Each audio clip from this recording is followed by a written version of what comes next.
Hello, నువ్వేనా శంకర్? ఎక్కడున్నా? ఎదుర్లంక. అక్కడే ఉండు, వస్తున్నాను.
బాబు,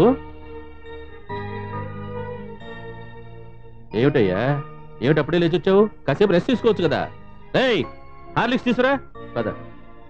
ఏమిటో అనుకున్నాను కానీ నా కొడుకులాగే నువ్వు బైక్ నడపడంలో చాలా ఫాస్ట్. కొంచెం అటు ఇటు అయి ఉంటే రొయ్యల చెరువులో పడి ఉండేవాడివి. ఎలా ఉంది నొప్పి? దా కూర్చో. ఏయ్ రారా, తాగు, తీసుకో.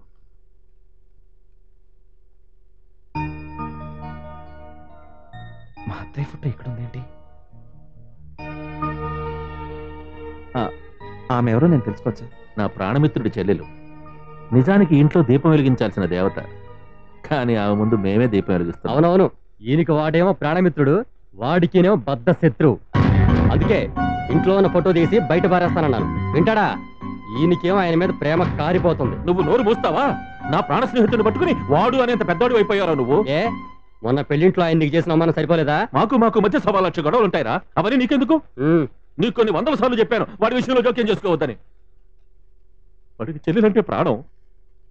దాని నిండు ప్రాణాలు పోయాయి కాబట్టి ఆ మాత్రం గుండెల్లో బాధ ఎవరికైనా ఉంటుంది. ఏ, మనకు లేదా బాధ? మనం పోటుకోలేదు బాబాయ్ అని. బాబాయ్ అంటే మనకి మాత్రం ప్రాణం కదా. సర్లే, నువ్వు నోరు మొయ్యి. అవతల అబ్బాయి ఉన్నాడు, ఆ అబ్బాయి ముందు మనింటి పంచాయతీలు ఎందుకు? లేదులేండి, ప్రతి కుటుంబంలో ఉండేవేగా. అంత ప్రాణమిత్రుడు అంటున్నారు, మరి మీ ఇద్దరి మధ్య గొడవలు ఎందుకు వచ్చాయి? వాడికే చెప్పుకోలేకపోయాను, నీకేం చెప్పుకునేది బాబు. నువ్వు రెస్ట్ తీసుకో. ఏయ్, కాయలు దించారా? అసలు ఏం జరిగింది? మీ ఫాదర్ ఎందుకు అంత ఫీల్ అవుతున్నారు? ఆమెకి మీ బాబాయ్ అన్యాయం చేశాడా? లేదు, ఆ అమ్మాయికి అన్యాయం చేయకూడదనే మా కుటుంబం అన్యాయం పాలైంది. మా బాబాయి దశరథరామరాజు చెల్లె లక్ష్మి ప్రేమించుకున్నారు. పెద్దలకు ఆ విషయం తెలిసి సంతోషంగా వాళ్ళ పెళ్లి జరిపించాలని నిశ్చయించారు. కానీ మా బాబాయ్ లక్ష్మిని తప్పించుకొని తిరగటం మొదలుపెట్టాడు. అది తెలిసి నాన్నగారు కోపంగా బాబాయ్ నిలదీశారు. అప్పుడే మాకు తెలిసింది మా బాబాయ్కి లివర్ క్యాన్సర్ అని, కొద్ది రోజుల్లో తను చనిపోతున్నాడని. ఈ విషయం దశరథరామరాజుకు చెప్పి లక్ష్మికి వేరే సంబంధం చూసి పెళ్లి చేయమని బాబాయ్ నాన్నని అడిగాడు.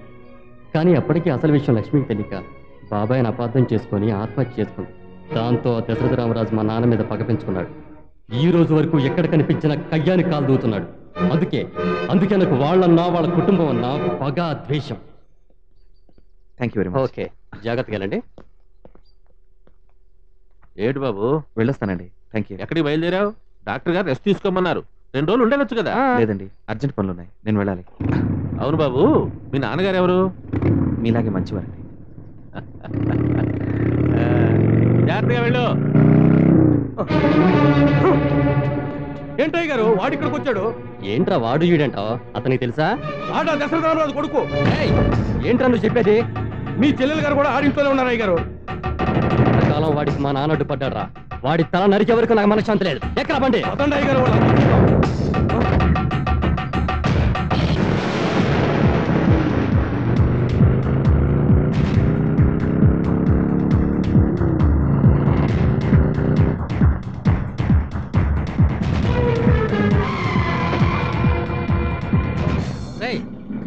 ఆ దశరథరామరాజు కొడుకు ఊరు దాటిపోతున్నాడు. ఊరు దాటక ముందే వాడిని ముక్కలు నరికేయాలి. తింటా వాళ్ళు.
కమాన్ క్విక్ టైం లేదు.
బయటికి వెళ్ళడం ఏమిటి? అసలు ఎక్కడికి వెళ్ళాడో మీకు ఎవరికి చెప్పలేదా? అదే కదరా నాకు అర్థం కావట్లేదు. అంతా వెతికిచ్చాం, మన కళ్యాణ్ ఎక్కడ కనపడలేదు. కనపడకపోవడం ఏమిట్రా? అసలే జానకి రామరాజు కంగారు పడుతున్నారు. ఇప్పుడు ఏం చేయాలి?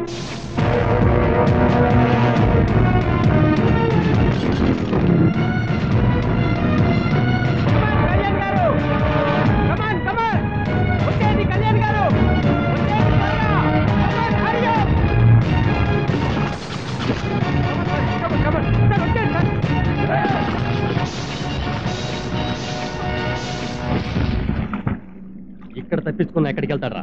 వాడు వెళ్ళేది పెళ్లి మండపానికి, అక్కడ వేసేద్దాం.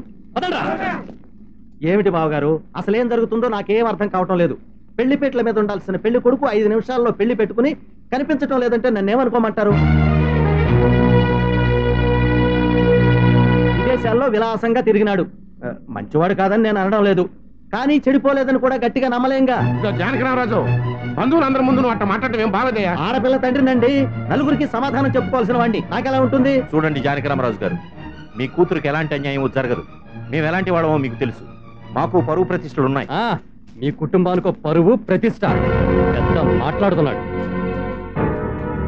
ఈ రోజు కళ్యాణ్ నానుడు తప్పించుకోలేడు. వేళతాయింట్రా, వెళ్ళెత్తకండి. ఏంట్రా పిల్ల కాకి, మళ్ళీ జనాన్ని వేసుకుని ఏగేసుకొచ్చావు? పెళ్లిలో అల్లరి చేయమని మీ అయ్య ఉసిగలు పంపించాడా? ఏమండోయ్, ఇక్కడ జరుగుతున్నది నా కూతురు పెళ్లి. మీ గొడవలు నాకు అనవసరం. మీ మనవడు ఎక్కడో చెప్పండి. హలో, మీ కూతురికి పెళ్లి కాకపోతే జీవితాంతం కన్యగా మీ ఇంట్లో పెట్టుకుని పోషించుకోండి. అంతేకాని నీతి జాతి లేని కుటుంబానికి మాత్రం కోడలు పంపండి. వీడి కొడుకో ఫ్రాడు, టోటల్ గా వీడి కుటుంబమే పెద్ద ఫ్రాడు. నా స్నేహితుడిని ఒక్క మాట అన్నావంటే కొడుకు వరకు చూడకుండా నరికేస్తాను. నోర్మయ్యి, ఇప్పటికీ చెయ్యని తప్పుకు శిక్ష అనుభవిస్తూ నా ప్రాణ స్నేహితుడికి దూరం అయ్యానని నేను బాధపడుతుంటే నువ్వు వచ్చి దాన్ని ఇంకా పెంచడానికి ప్రయత్నిస్తున్నావా? సారీ దశరథ, వాడి తరఫున నేను క్షమాపణ చెప్తున్నాను. జానకి రామరాజు గారు, మీరేమీ టెన్షన్ పడక్కర్లేదు. మీ కూతురు పెళ్ళేం ఆగదు. ఆ కుర్రాడికి యాక్సిడెంట్ అయ్యి రాత్రంతా మా ఇంట్లోనే ఉన్నాడు. పొద్దున్నే బయలుదేరాడు కూడా. ఏదో ఇబ్బంది చాగిపోయి ఉండొచ్చు, అంతేగాని తొందరపడి మాట జారొద్దు. ఆ కుర్రాడికి ఏమి దురలవాట్లు లేవు, దుర్వ్యసనాలు లేవు. నా కొడుకు గొప్పదని చెప్పడానికి నువ్వెవడేవరా? నీ ప్రాణ స్నేహితుడు నాన్న.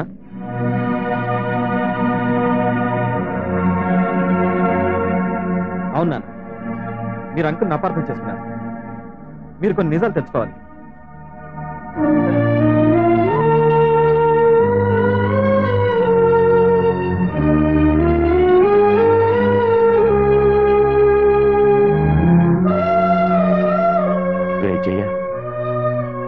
క్షమించగలవారా? ఈ మాటతో నువ్వే నేను క్షమించావురా. నీకు విషయం తెలుసా? అమ్మా, నా కూతురు పావని. పావని నీ కూతురా? పావని కళ్యాణ్ మంచి స్నేహితులురా. విడిపోయిన మన స్నేహాన్ని కలిపింది వీళ్ళ స్నేహమే. దశరథ, ఎన్నేళ్ళయిందిరా. చూడండి జానకి రామరాజు గారు, పిల్లలు ఇష్టాలు తెలుసుకోకుండా పెళ్లిళ్ళు చేయడం తప్పండి. మీ అమ్మాయిని చూడడానికి నన్ను పంపిస్తూ ఆ అమ్మాయి నచ్చితే చెప్పరా నీకు ఇచ్చి పెళ్లి చేస్తా ఉన్నారు మా వాళ్ళు. అది పెద్దల పెద్ద మనసు అంటే. మీరు కనీసం మీ అమ్మాయి మనసు తెలుసుకోకుండా నాతో పెళ్లి చేయాలని చూశారు. నిజం మీ అమ్మాయి చెప్పబట్టి తెలిసింది. ఏమయ్యా జానకి రామరాజు, నా మనవడు అమెరికాలో ఉన్నాడు, ఏవో తిరుగుండొచ్చు అన్నావు కదా. విన్నావుగా మా మనవడు చెప్పింది. అది సంస్కారం. ఇంకేం ఆలోచించకుండా నీ కూతుర్ని తను ప్రేమించిన కుర్రాడికి పెళ్లి చేసి మీరు చెప్పినట్టే చేస్తాం.